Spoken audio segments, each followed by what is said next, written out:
Among the features at this year's Toronto International Film Festival is No Dress Rehearsal. It's a 4-part documentary series. It goes in depth on one of Canada's most iconic bands. My friends, the Tragically Hip. If any of us were in another band, I don't think we'd be able to do it because we wouldn't be in another band with our friends. Crowds would get so loud that you couldn't hear anything happening on stage. They put on a monster show. Profiling the Tragically Hip, No Dress Rehearsal dives into the history of the influential rock band. It includes interviews with the band members and other prominent Canadians like actor Will Arnett, broadcaster George Stroumboulopoulos, and it's directed by none other than Mike Downie, the older brother of the band's late frontman, Gord Downie. And for tonight's Spotlight, Mike Downie is here with us now. He's the director of the Tragically Hip, No Dress Rehearsal, joining us from the Toronto studios. It's so good to talk with you, Mike. Oh, hi, Sarah. How you doing? Well, I'm good. And wow, I've been watching all of this buzz around this docuseries that you've got. And I mean, that's got to feel pretty good. There's so much talk about it. And I think Canadians were maybe really wanting something like this. Yeah, for sure. We really wanted to bring them the whole story of the Tragically Hip. That's the band and I and their manager, Jake Gold. We kind of set this course about 4 years ago.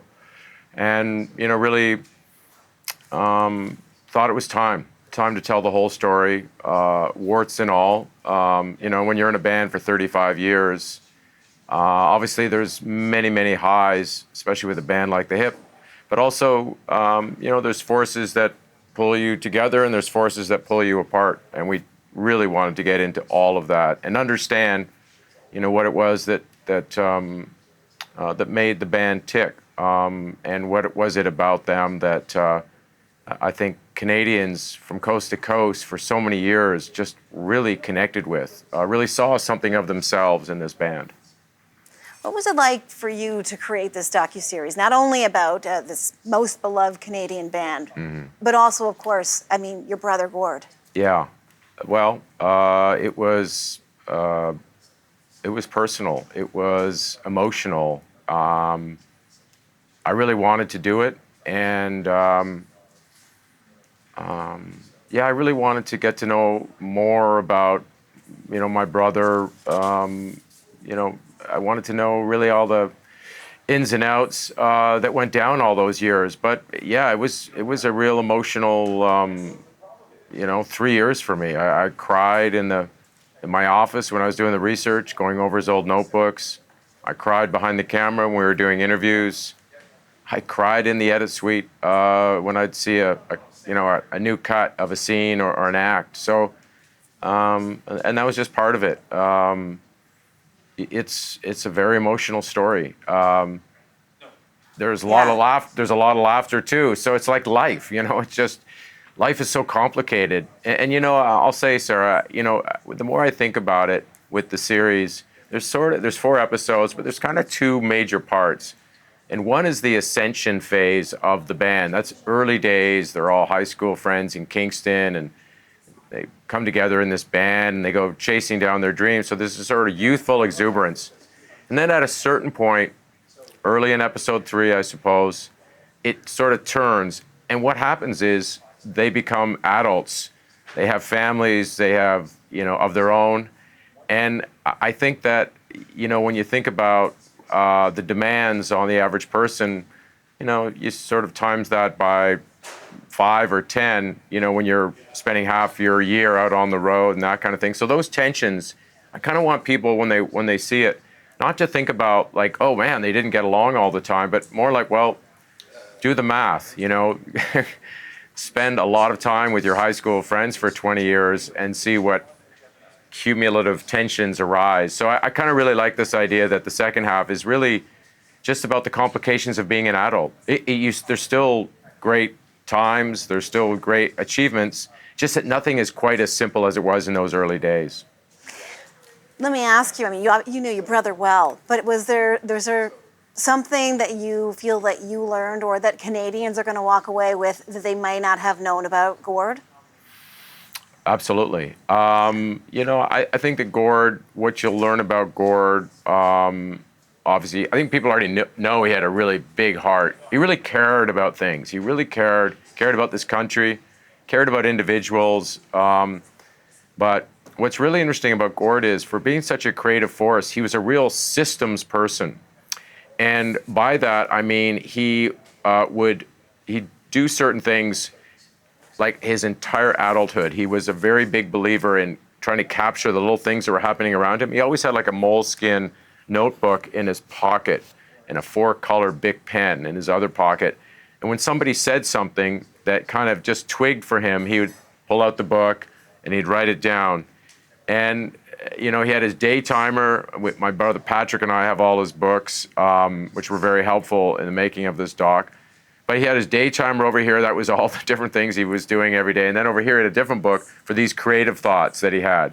And he really did that, I swear, almost like every day of his life. So, yeah, I kind of came to appreciate, you know, for somebody who is so wildly artistic, and if you saw him on stage, you'd know that, you know, he just had this sort of abandon.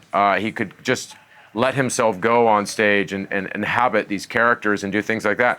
On the flip side of it, he was a very, very focused guy. He really didn't take any of this stuff for granted, and really understood that he needed to have these kind of systems in place. So, yeah, I kind of learned a great deal about the way he, you know, and then you're reading these books, and you know, you're going, oh, I wonder where he is right now, because there'd be like fragments. These weren't diaries.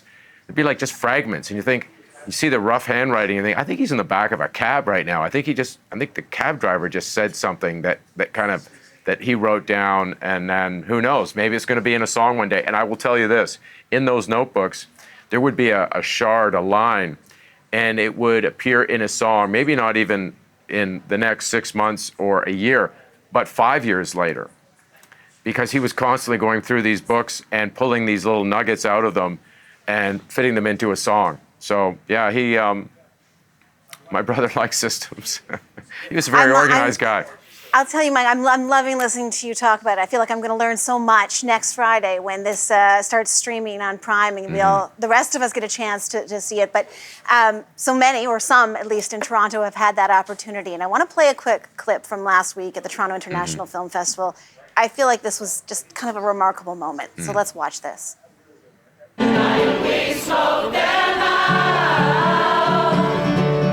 and loud, come on.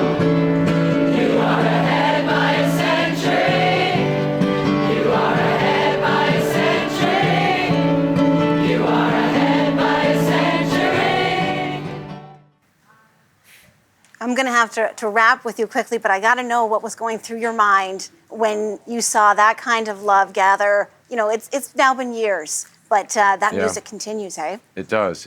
And just, you know, that was after we had the first screening at the Royal Alex here in Toronto, and we came out of the theater, and then we went around the corner, and there was choir all set up to lead this sing-along, and it was joyous. It was an incredible moment for me, for my family, for the members of the HIP and their families. It was just a joyous event.